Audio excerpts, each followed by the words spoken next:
The south of Italy, 9th century BC. Considered by the ancients to be a paradise on earth, southern Italy was the theater for an event that was destined to change the history of Western civilization. It all began here, at the Delphi Sanctuary in Greece. In a cave at the foot of Mount Parnassus, a group of citizens arrived from the island of Euboea, off the coast of Athens. They had left their homeland in search of more fertile lands to colonize.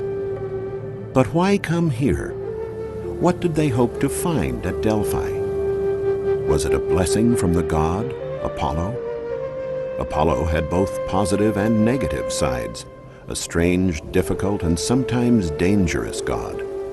But they needed his help.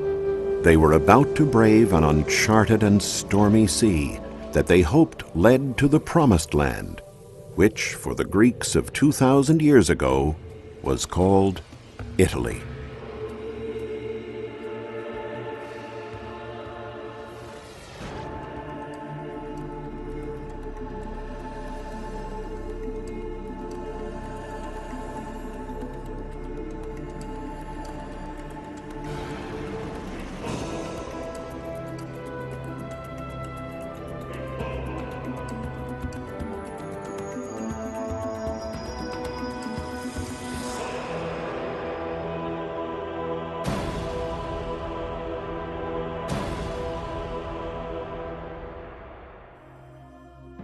For more than 1,000 years, millions of people traveled to Delphi to seek answers from the oracle of Apollo.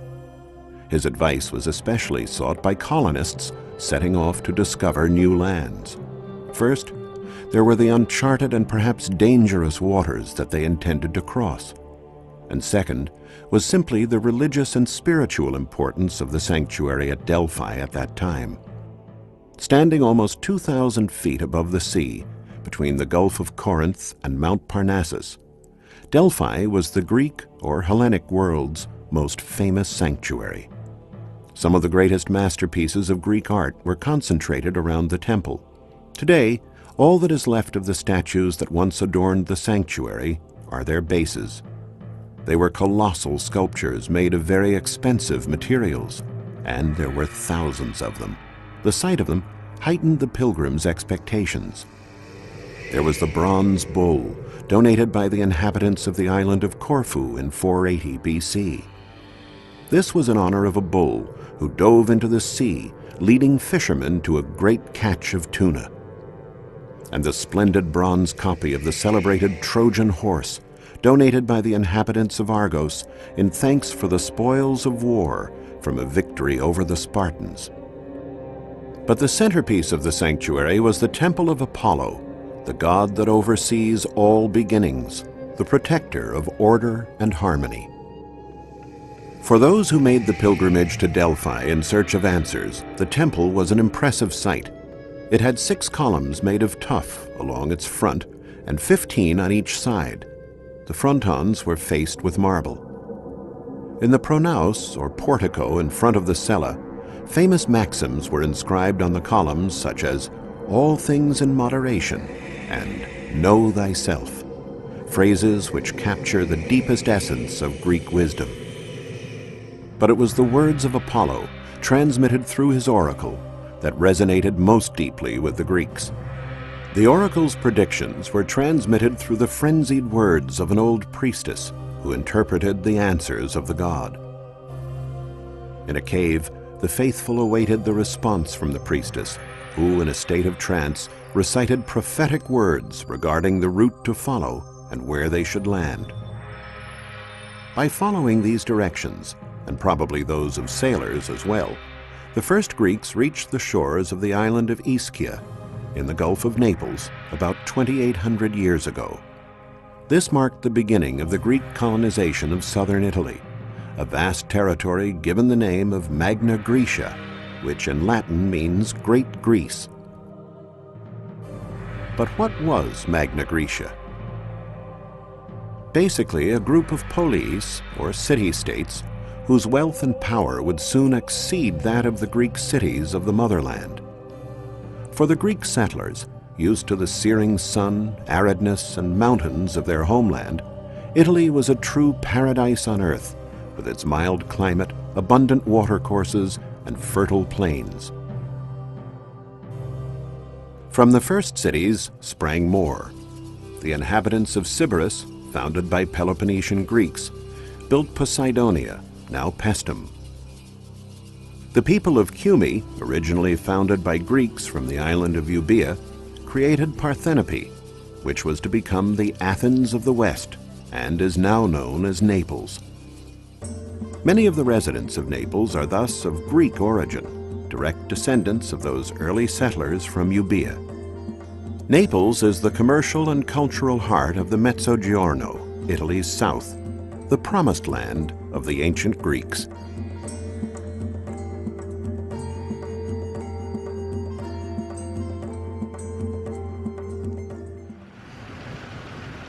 Excavations for the new subway line through the center of Naples have turned out to be a window on the city's past. Work in such sites as Piazza Municipio has uncovered not only the old Aragonese walls, but also provided a chance to view a much deeper cross-section of the city's historical layers.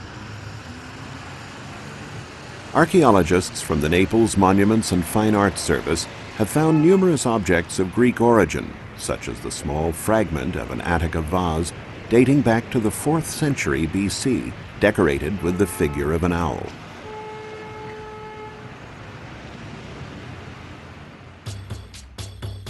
Naples remained a Greek city for many centuries, even during the domain of the Roman Empire. The Romans were fascinated by Greek culture, and for them Naples represented Greece, only 120 miles from their home, an open door to the allure and refinement of the Orient. Along the hills of Posillipo, a name taken from the Greek Posilipon, meaning the place where one's troubles end and rest can be found, the wealthy Romans built dozens of beautiful villas. Wanting to blend in, the Romans were happy to exchange their togas for the Greek pallium, to converse in Greek, listen to Greek music, and commission copies of Greek works of art. But Naples was not just a tourist attraction, a sort of amusement park for the Romans. The city was a capital of culture in its own right, where one could be born, live, and die in the manner of the Greeks, as Virgil liked to say. And it was here in Naples that the great author of epics wrote the Aeneid. Reproductions of masterpieces of Greek sculpture were much sought after, a big business at the time.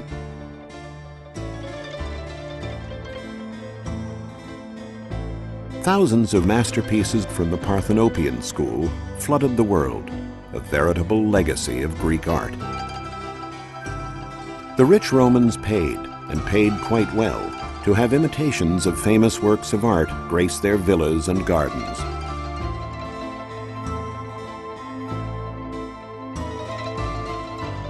Another aspect of Greek culture the Romans appreciated was theater.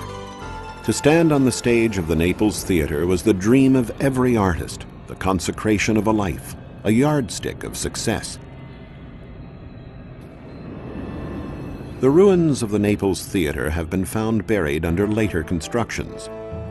If you go down into the basements of private residences now standing on the spot, you can discover what remains of the theater, made famous partly because it was the site of an exceptional premiere appearance. The Emperor Nero himself made his debut as a poet in this theater. Nero loved both poetry and music, and performed many times on this stage before an audience whom he spoke with in Greek.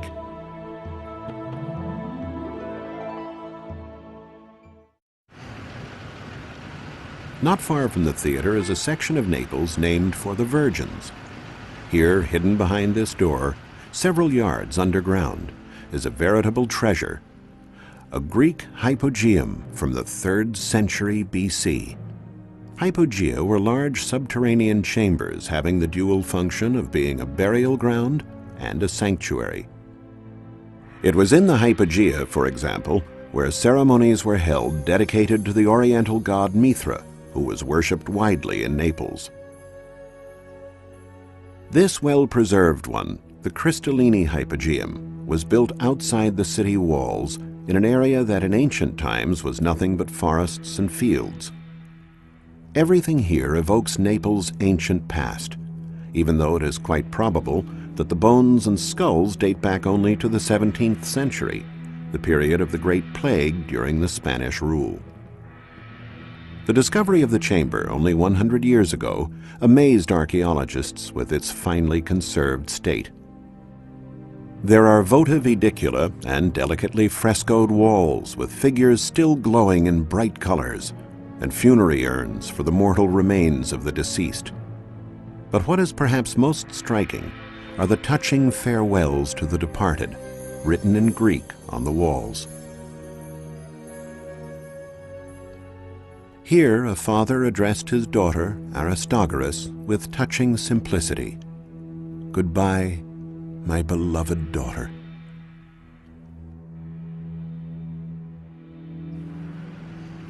In the central part of the city is the spacious Agora. This plaza was the center of the social life of the city and the site of its market. It is incredible, but shops like these under the arcades have been here for over 2,000 years.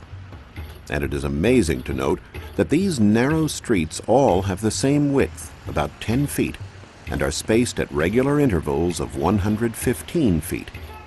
The explanation given by archaeologists is that the modern-day streets still follow more or less exactly the Greek streets that were laid out when the city was founded 2,500 years ago. An example is the present-day Via Tribunali, which follows one of the two principal axes of the Greek city, and is one of the few broad avenues in Naples. The Agora is also famous for its magnificent temples. The Church of San Paolo Maggiore is the classic example of a Christian edifice standing on the ruins of a pagan temple. The ancient temple was dedicated to the Dioscuri, Zeus's twin sons, who were doomed to live and die on alternating days. Only these two beautiful Corinthian columns remain. But when it was new, the temple existed on a grandiose scale. We can once again view the great temple as it appeared almost 2,000 years ago. Thanks to a Greek inscription found nearby, it turns out that the temple was restored in the 1st century AD during the reign of the Emperor Tiberius, at the expense of two rich liberti, freed slaves who had become administrators of the imperial family's wealth.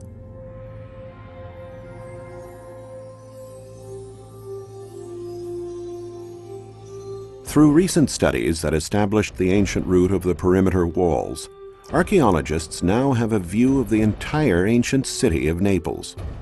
The city is of modest size, but completely encircled by a mighty defensive system of walls and turrets, fortifications that stood up to Hannibal and his elephants during the Second Punic War. Yes, even Hannibal paid a visit to Naples. From the top of the walls, you could have witnessed the dramatic events recounted by the Roman historian Titus Livy that took place in the area near the present-day Piazza Dante in the heart of Naples.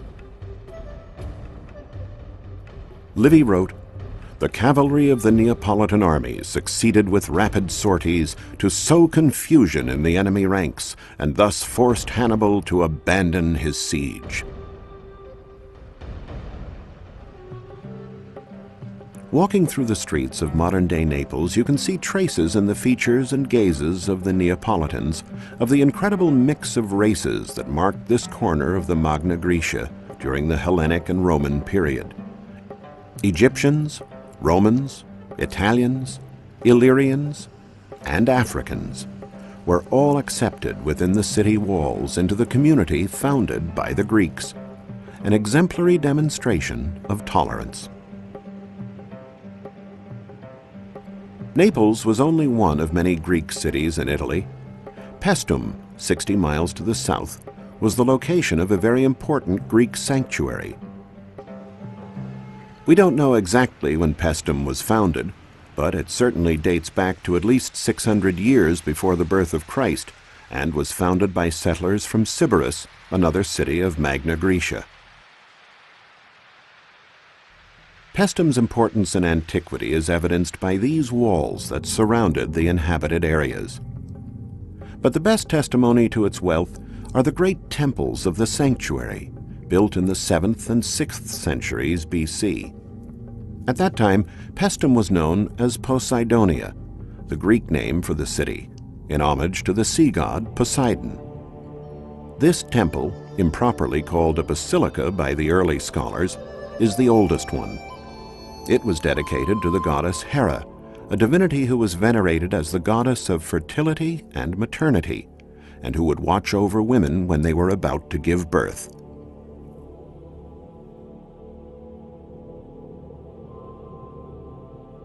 The temple has 50 well-preserved columns that taper towards the top. The capitals and the temple decoration in general are in Doric style. About 100 years after the construction of the basilica, the inhabitants of Paestum built the so-called Temple of Poseidon in the immediate vicinity. Actually, we do not know to whom the temple was dedicated, but it is one of the best preserved of Magna Graecia.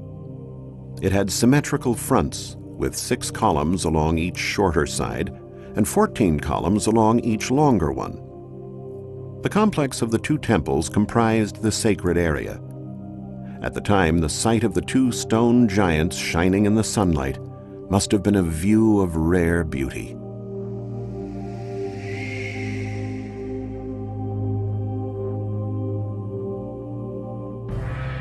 Another great temple of the city is the one dedicated to the goddess Athena.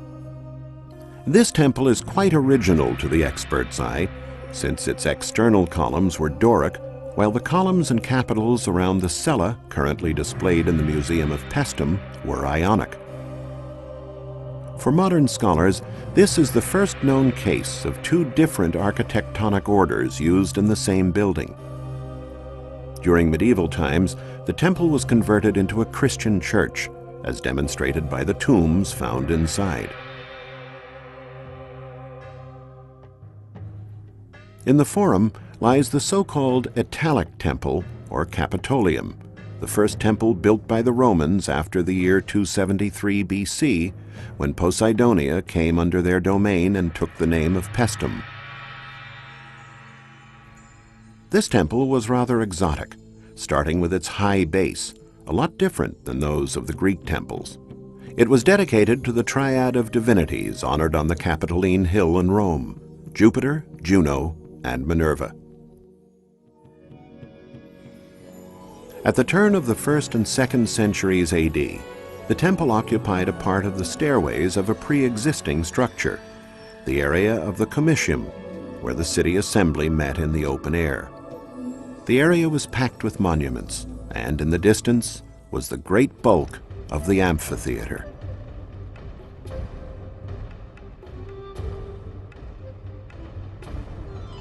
Sacred rites in these temples were carried out under strict guidelines. Inside of the temple dedicated to the goddess Hera, for example, we find a large cella with 3 naves and a bi-level colonnade. But in ancient times, it was only the priests and initiates who were allowed to walk down the colonnade and enter religious buildings. Others would have to stop in the pronaos in front of the entrance. Every morning, the priests purified the cella with holy water and made offerings of food and drink to the large statue of the goddess. The door was the only opening in the cella. The wooden ceiling and the imposing statue of the goddess must have filled the hearts of the priests with an indescribably mystical sensation. The temples at Paestum have always fascinated the numerous people who visit them. In the 18th and 19th centuries, famous celebrities such as the archaeologist and art historian Winckelmann and the poets Goethe and Shelley would come to Italy on their grand tour as a kind of pilgrimage in search of beauty. Another fascinating Greek site not far from Naples is a small fishing village known as Potswili. In ancient times it was called Dikyarchia, which in Greek means City of Justice. It was founded in 529 BC by refugees from the island of Samos, including the philosopher Pythagoras, who were fleeing the tyranny of Polycrates. The liberty they won was relatively short-lived. In 190 BC, a Roman colony was instituted on the ruins here that took the name of Puteoli, later becoming Pozzuoli. On the promontory, the ancient acropolis of the city, the Romans built a large temple during the Augustan period. The temple was revealed again recently after a fire destroyed the church of San Proculo in 1963. Pozzuoli was the most important port in the empire for descendants of the Greeks, Rome's true gateway to the sea. There were docks here for large cargo ships that transported goods all over the empire. Today, nothing remains of the ancient piers. Only a 19th century print that gives us a glimpse of its 15 arches. The economic and commercial importance of the city is evidenced by the Macellum, the market, second in size and variety of services only to that in Rome. The Macellum was also known as the Temple of Serapis, after the Greek divinity and patron of markets. In 1750, excavations in the Macellum were ordered by the King of Naples, Charles IV, of the Bourbon dynasty. They immediately encountered a small mystery. The columns were pocked up to a certain height with strange and irregular holes. Studies showed that the holes were related to the phenomenon known as bradyseism, the rising and falling of the Phlegrean coast with respect to the sea. The temple was thus at times submerged by the sea, and when it rose again it was marked by these holes made by mollusks known as lithophaga.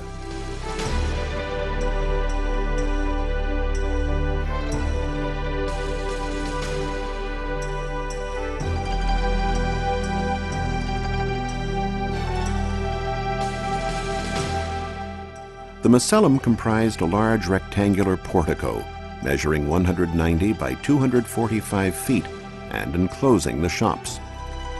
It was an impressive and bustling marketplace. At the center of the internal courtyard, there was a round building, the Tholos, decorated with marble sculptures and statues.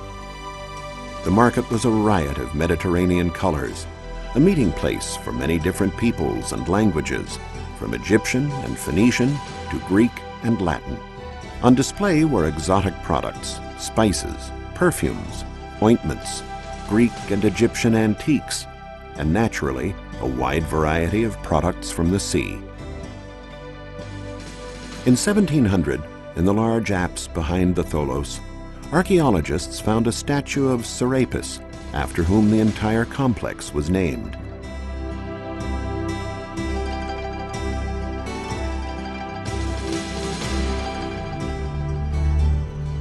Not far from Pozzuoli, in another part of the Phlegrean fields, is the beautiful and unsettling Solfatara, the best-known volcanic crater in the Phlegrean area. The volcano has been dormant for at least 2,000 years, but its characteristic phenomena are still visible today. There are few places where one has the clear impression of the phrase, "fire in the belly of the earth." Tradition has it that giants were chained here after being defeated in a bitter fight with almighty Jupiter. The Phlegrean fields, according to this ancient myth, are unstable because of the agitated, convulsive movements of these giants. Another area related to myths about the underworld is the nearby Lake of Averno. The door to Hades was said to be found on its shores, blanketed in ancient times with a thick forest. According to Virgil, the Sibyl's Cave was also here, where both Aeneas and Ulysses went to begin their journeys into the underworld. The Magna Graecia was a home to people who not only loved literature and art, music and poetry, architecture and drama, but who appreciated the lush landscape, the open seas, and the tantalizing mythology that came with the territory. For gods and goddesses, and sailors and warriors who came home from the sea, Magna Graecia was almost heaven on earth, an enchanting land, combining a nobility that was all Greece on a palette of exceptional beauty.